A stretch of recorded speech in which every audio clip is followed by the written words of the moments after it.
Hi, my name is Priscilla and I played Sarah in the play that we made today.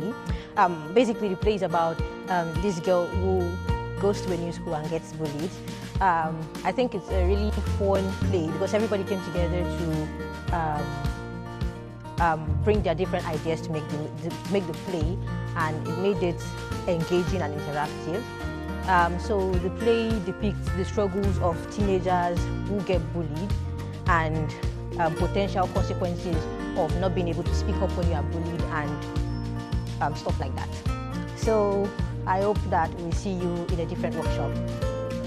The script was not written, the drama was not like a written script, so it was easy to bring ideas, it was easy to change things that we felt were like not working in the drama, and that made it easier to perform because you could basically just change the words to what you think is better. It wasn't like rigid, it was, should I say, flexible. So I think that's an advantage of us not having like a strict script to go along with.